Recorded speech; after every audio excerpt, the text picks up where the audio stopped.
అప్పుల బాధలు వెంటాడుతున్నాయా? అయితే 6 జేవిఆర్ వారి జాతిరత్నాలు ధరించండి. హాయ్, వెల్కమ్ టు మనం టీవీ. నేను మీ మనోజ్. కోట వినూత విషయంలో ఎందుకు పవన్ కళ్యాణ్ స్పందించడం లేదు? ఆవిడేమో నా దగ్గర ప్రూఫ్స్ ఉన్నాయి, నేను ఆయన్ని కాంటాక్ట్ అవుతున్నాను, సో మాట్లాడతా, అన్ని నిజాలు మొత్తం బయట పెడతా అంటున్నారు. కానీ ఈయన మాత్రం ఎందుకు మాట్లాడట్లేదు? మాట్లాడదాం మనతో పాటు ప్రముఖ పొలిటికల్ అనలిస్ట్ కట్టా కార్తిక్ గారు. నమస్కారం సార్. నమస్కారం. అంటే పవన్ కళ్యాణ్ గారు ఆ వాళ్ళ పార్టీలో వాళ్ళకి సమస్యలు వచ్చినా సరే కనీసం ట్విట్టర్ వేదికగానో లేకపోతే నేను ఉన్నానని భరోసా, తప్పో ఒప్పో ఏదో జరిగింది అక్కడ, ఈయన ఎందుకు స్పందించట్లేదు? అంటే సోషల్ మీడియాలో పవన్ కళ్యాణ్ని టార్గెట్ చేస్తూ అనేక వీడియోలు, కామెంట్లు, ప్రశ్నలు ఈ కోటా వినుత కేసును ముందు పెట్టి చాలామంది మాట్లాడుతూ ఉన్నారు. ఇప్పుడు మామూలుగా ఏంటంటే పన్నున్న చెట్టుకు రాళ్ళు పడతాయి అంటారు. ఇప్పుడు నీ మీద ప్రశ్న వేస్తే, నా మీద ప్రశ్న వేస్తే పెద్దగా ఎవరు చూడరు. కానీ పవన్ కళ్యాణ్ మీద మాట్లాడారనుకో అందరూ చూస్తారు, అటెన్షన్ గ్రాప్ అవుతుంది. సో తాము ఫేమ్గా అవ్వటానికి ఫేమ్ ఉన్న వ్యక్తుల మీద మాట్లాడాలని సహజంగా చాలామంది భావిస్తూ ఉంటారు. ఇప్పుడు పవన్ కళ్యాణ్ గారు ఆంధ్రప్రదేశ్ డిప్యూటీ సీఎం, జనసేన అధినేత మాత్రమే కాదు, ఒక రాష్ట్ర డిప్యూటీ సీఎం, కూటమి అధికారంలో ఉంది. సరే, కేసు ఏంటి? కోట వినుత గారిది. కోట వినుత గారి కారు డ్రైవర్గా ఉన్నటువంటి రాయుడు చంపబడ్డాడు. కోట వినుత గారే చంపారా లేదా అన్నది ఒకసారి పక్కన పెట్టు. కానీ రాయుడు చనిపోయిన మాట అయితే వాస్తవేగా. కోట వినుత గారు చంపారా లేదా అనేది కోర్టు నిర్ధారిస్తుంది, పోలీసులు నిర్ధారిస్తారు. అంటే విచారణ సంస్థ నిర్ధారిస్తే దాన్ని కోర్టు ధృవీకరిస్తే అది నిజమని మనం నమ్మాలి. కానీ చనిపోయింది రాయుడు అనేది వాస్తవం కదా. ఆ రాయుడు ఎవరు? పవన్ కళ్యాణ్ గారి అభిమాని. కాటం రాయుడు సినిమా చూసి ఆ సినిమా మీద ఉన్న అభిమానంతో రాయుడు పేరుని తనకు పెట్టుకున్నారు. యాక్చువల్గా శ్రీనివాసరావు అతని పేరు ఏదో చెప్పారు, దానికి శ్రీనివాస రాయుడుగా మార్చుకున్నారు. రాయుడు కోటం రాయుడు సినిమా చూసి పెట్టుకున్న పేరు. కేవలం పవన్ కళ్యాణ్ గారి మీద ప్రేమతోటి, అభిమానంతో పవన్ కళ్యాణ్ గారిని కలవాలి, దగ్గర నుంచి చూడాలి అనే కారణం చేత అది ఎలా సాధ్యమవుతుంది అంటే, ఒక జనసేన నాయకుల వద్ద పనిచేస్తే సాధ్యమవుతుందని జనసేన నాయకురాలుగా ఉన్న ఈమె దగ్గర కారు డ్రైవర్గా జాయిన్ అయ్యాడు. తక్కువ వేతనానికి కారు డ్రైవర్గా స్టార్ట్ అయ్యి తర్వాత పిఏ అయ్యాడు, గ్రాఫిక్స్ డిజైనర్ అయ్యాడు, ప్రమోటర్ అయ్యాడు, వంట మనిషి అయ్యాడు. వాళ్ళ ఇంట్లో అన్ని రకాలుగా అయ్యాడట. అంటే వాళ్ళే చెప్పటం, అన్ని పనులు చూసుకునేవాడట. అయితే తర్వాత కొన్ని సంవత్సరాల తర్వాత ఈ రాయుడు చంపబడ్డాడు. చంపడానికి కారణం కోట వినుత, ఆమె భర్త, వాళ్ళ అనుచరులు అని ఇప్పుడు నమోదైనటువంటి కేసు. వాళ్ళకి సంబంధించినటువంటి కార్లోను తీసుకొచ్చి చెన్నైకి దగ్గరలో ఉన్నటువంటి ఒక నదిలో పడేశారు అని చెప్పేసి వాళ్ళ మీద కేసు నమోదు చేశారు. చెన్నై పోలీసులు కేసు దర్యాప్తు చేస్తున్నారు.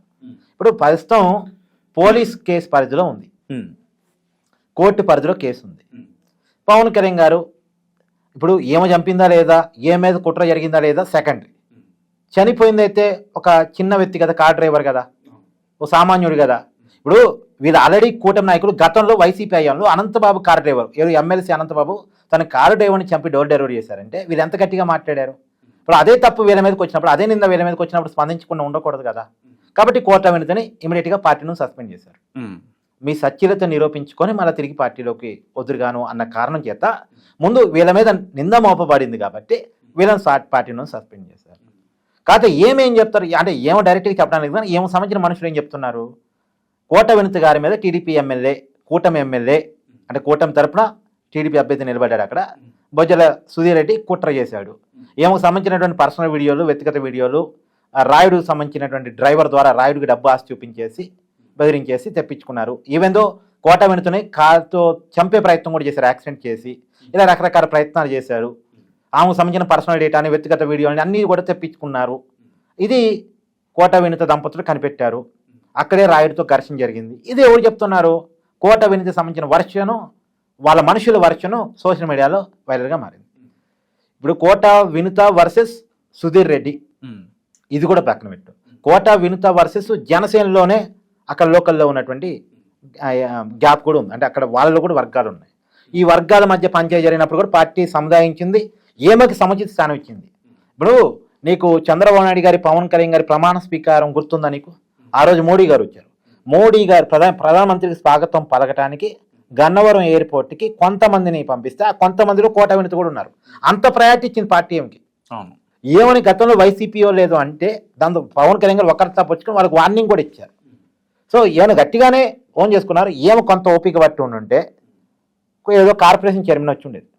నిజానికి అక్కడ టీడీపీ బొజ్జల గోపాలకృష్ణారెడ్డి గారు అంటే సీనియర్ మోస్ట్ రాజకీయ కుటుంబం కావటం వల్ల పట్టుబడి టీడీపీ ఆ సీట్ని పొత్తులో భాగంగా అడుక్కుంది. కానీ పొత్తులో టీడీపీకి కాకుండా జనసేనకి ఆ పార్టీ కేటాయిస్తే, అంటే పొత్తులో భాగంగా జనసేనకి కనుక ఆ సీట్ వస్తే ఏమే క్యాండిడేట్, ఏమో అంత ప్రయారిటీ ఇచ్చారు. సరే, వాళ్ళ మధ్య ఏదో కొట్లాటు అదో ఇదో ఉందనుకుందాం, అది అనుకుందాం. అది ఎక్కడ తేలాలి? ఇప్పుడు ఆల్రెడీ పోలీస్ కేసు ఉంది, కోర్టు పరిధిలో కేసు ఉంది. అక్కడ తేలితే, అక్కడ ఇదే నిజం అని తేలితే దాన్ని బట్టి పవన్ కళ్యాణ్ గారు ఒక స్టాండ్ తీసుకొని దాన్ని బట్టి మాట్లాడతారు. ఇప్పుడు కోర్టులో కేసు ఉంది, పోలీసులు ఎంక్వైరీ చేస్తున్నారు. ఈ టైంలో పవన్ కళ్యాణ్ గారు పోయి కోట వినతను కలిశారనుకో, కేసు ఇన్ఫ్లుయెన్స్ చేస్తున్నారు పవన్ కళ్యాణ్ అనే పేరు పెడతారా లేదా? ఒక డిప్యూటీ సీఎంగా ఉన్న వ్యక్తి పోయి కలిస్తే కేసుని ప్రభావితం చేస్తున్నారనే పేరు పెడతారా లేదా? కావాలంటే ఎవరైనా అడగొచ్చు, రాయుడు చనిపోయారు కదా, వాళ్ళ కుటుంబాన్ని పవన్ కళ్యాణ్ గారు పరామర్శిస్తే బాగుంటుంది కదా అని అడగొచ్చు. అది అడిగితే కొంచెం పద్ధతిగా ఉంటుంది. కోట వినత గారికి ఏదో అన్యాయం జరిగింది, ఆమె తరపున ఎందుకు ఒకరి తప్పొచ్చి కొట్టలేదు? ఇప్పుడు నిజానికి ఇంకో విషయం చెప్తా. కేసు దర్యాప్తు చేస్తుంది తమిళనాడుకు సంబంధించిన పోలీసులు. అక్కడ కూటమి గవర్నమెంట్ ఏం లేదు. ఇంకా చెప్పాలంటే కూటమికి వ్యతిరేకంగా, ఎన్డీఏకి వ్యతిరేకంగా ఉన్న ఇండి కూటమిలో ఉన్న డిఎంకే పార్టీ అక్కడ అధికారం ఉంది. వాళ్ళకి పవన్ కళ్యాణ్ అంటే నచ్చదు. ఎందుకంటే పవన్ కళ్యాణ్ అక్కడ తమిళనాడు రాజకీయాల్లో కూడా ఎంట్రీ అయ్యి అక్కడ స్టాలిన్కి వ్యతిరేకంగా మాట్లాడుతున్నాడు కదా, సనాతన ధర్మం గురించి బలంగా మాట్లాడుతున్నాడు, డిఎంకేని విమర్శిస్తున్నాడు కదా. వాళ్ళు పవన్ కళ్యాణ్ సహజంగా ఉంటే యాంటీగానే ఉంటారు. అక్కడ ప్రభుత్వం సానుకూలంగా అయితే ఉండరు. కేసుని ఇన్ఫ్లుయెన్స్ చేస్తే జనసేనకు వ్యతిరేకంగా ఇన్ఫ్లుయెన్స్ చేయబడాలి తప్ప అనుకూలంగా ఇన్ఫ్లుయెన్స్ చేయబడదు. సో అసలు దర్యాప్తు చేస్తుంది మన రాష్ట్రంలో కాదు. అసలు బేసిక్గా ఈ ప్రశ్న వేసే వాళ్ళు తెలుసుకోవాల్సింది, ఎక్కడో తమిళనాడు పోలీసులు ఆ కేసు ఎంక్వైరీ చేస్తుంటే దాంట్లో కొన్ని వాస్తవాలు బయటకు వచ్చేంతవరకు ఓపిక పట్టాలని పవన్ కళ్యాణ్ గారు అనుకుంటే, ఆ ఓపికని కూడా తప్పుపడితే ఎట్టా? అంటే వీళ్ళ ఉద్దేశం ఏం కావాలి? పవన్ కళ్యాణ్ గారు ఇప్పుడు టీడీపీ ఎమ్మెల్యేని ఏదో ఒక మాట అనాలి, టీడీపీ పార్టీని ఏదో ఒక మాట అనాలి. ఆ మాట అనగానే చూసారా కూటమిలో గ్యాప్ వచ్చేసింది, పవన్ కళ్యాణ్ సీరియస్ అయ్యారు, టీడీపీ ఎమ్మెల్యేని అనేశారు, ఇక కూటమి నుంచి రేపు బయటకు వచ్చేస్తున్నారు, కూటమిలో విభేదాలని వెంటనే మీడియాలో వార్తలు. అంటే ఈ ఆనందం కోసం, ఈ ఆనందం ఎవరి కళల్లో ఆనందం చుట్టడం కోసం? జగన్మోహన్ రెడ్డి గారి కళల్లో ఆనందం చుట్టడం కోసం ఈ సోషల్ మీడియా ప్రచారాలు చేస్తున్నారు. కానీ మరి పవన్ కళ్యాణ్ అంటే ఈ స్ట్రాటజీ పవన్ కళ్యాణ్ గారు తెలుసుకోరేంత చిన్నపిల్లగాడు కాదబ్బా. గతంలో ముద్రగడ్డ గారు హరిరామ జోగి గారిని ముందు పెట్టి ఒక నాటకీయ పరిణామాన్ని నడిపించినప్పుడు కూడా పవన్ కళ్యాణ్ గారు తెలుసుకొని రియాక్ట్ అయ్యి దాని తగ్గట్టే స్ట్రాటజీ వేసి ప్రజలకి, తన కార్యకర్తలకి మీరు ట్రాప్లో పడద్దు, ఈసారికి స్ట్రాటజీ నాకు వదిలేయండి అని వాళ్ళకి చెప్పి, వాళ్ళని బుజ్జగించి నచ్చజెప్పి నిజంగానే స్ట్రాటజీ తన చేతిలో తీసుకొని ఇవాళ కూటమి గెలవటంలో, తను వ్యతిరేకించేటువంటి జగన్మోహన్ రెడ్డిని అధమ పాతాలను తొక్కుతానని చెప్పినట్టుగానే తొక్కటంలో, తన మాట నిలబెట్టుకోవటంలో, తనకిచ్చిన 21 గెలిపించి చూపించుకొని తన సత్తా ఏంటో చూపించుకోవటంలో పవన్ కళ్యాణ్ సక్సెస్ అయ్యాడా లేదా? సో పవన్ కళ్యాణ్కి ఒక స్ట్రాటజీ ఉంటుంది. రెండోది, పవన్ కళ్యాణ్ దీర్ఘకాల ప్రయోజనాలతో పనిచేస్తాడు. ఒక లాంగ్ రన్ విజన్ ఉంటుంది. సో ఎలా వ్యవహరిస్తే కూటమికి దెబ్బ, ప్రభుత్వానికి దెబ్బ, అవతలోడికి అడ్వాంటేజ్, అవతలోడి ఆలోచన ఏంది తెలుసుకొని దాన్ని బట్టి మూవ్ అవుతాడు. కాబట్టి ఇప్పుడు ఈ ఒక్క ఇష్యూలో కోట వినతి గారి మీద పవన్ కళ్యాణ్ గారికి ప్రేమ ఉంటుందా ఉండదా అంటే ఉంది. కాబట్టే మోడీ గారిని కలిసే అవకాశం ఇచ్చారు.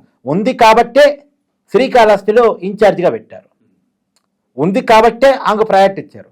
కానీ ఆమె తప్పో రైటో ఏదైనా కారణాల చేత ఒక హత్య కేసులో నిందితురాలుగా ఇవాళ ఉన్నారు. ఆమెను పూర్తిగా ఓన్ చేసుకోలేని పరిస్థితి, నిజాలు బయటకు వచ్చేంత వరకు మాట్లాడలేని పరిస్థితి, అవతల వాళ్ళకి రాజకీయంగా అడ్వాంటేజ్ అవుతుంది అనుకున్నప్పుడు కొంత మౌనం కూడా వ్యూహమే. ఇంకోటి కూడా చెప్తున్నా నేను, జనసేన నాయకులకి ఎవరికి కష్టం వచ్చినా పవన్ కళ్యాణ్ పట్టించుకోవట్లేదని మాట్లాడాలి. కానీ పవన్ కళ్యాణ్ కలుస్తున్నాడుగా, జనాలకు వస్తున్నాడుగా, మీటింగ్లు పెడుతున్నాడుగా. మాట అంటే ఒప్పుకోడు వాళ్ళ కార్యకర్తలు. ఈవెందో పిఠాపురంలో వాళ్ళ కార్యకర్తలకి అక్కడ ప్రజలకు కూడా చీరలు పంచాడుగా. ఎక్కడో ఉన్నటువంటి అడవి ప్రాంతాల్లో, మన్యం జిల్లాలో అక్కడ ప్రజలకు చెప్పులు పంపించాడుగా. అక్కడ ప్రజల సౌకర్యాలు చూస్తున్నాడుగా. అక్కడ వాళ్ళ అటవీ సంపదను ప్రమోట్ చేస్తున్నాడుగా, తేనె కావచ్చు, ఇతర విషయాలు కావచ్చు. అంటే ఇంత చేస్తున్న పవన్ కళ్యాణ్ ఇమేజ్ పెరగకుండా చేయాలి, పవన్ కళ్యాణ్కి ఒక బ్యాడ్ తీసుకొచ్చేయాలి, జనసేనని టీడీపీకి అమ్మేస్తున్నాడని ఒక ప్రచారాన్ని జనంలో నమ్మించాలి అనే దానికోసం చేస్తున్నటువంటి ప్రయత్నం. ఇది పవన్ కళ్యాణ్ గారి అభిమానం తెలుసుకోవాలి, న్యూట్రల్ పీపుల్ కూడా తెలుసుకోవాలి. ఎట్టాగో వైసీపీ కార్యకర్త తెలుసుకుంటారా లేదా నాకు తెలియదు, కానీ న్యూట్రల్ పీపుల్ అయితే తెలుసుకోవాలి. వైసీపీ వాళ్ళు మీరు చెప్తే తెలుసుకుంటారు పాపం, అదేం లేదు.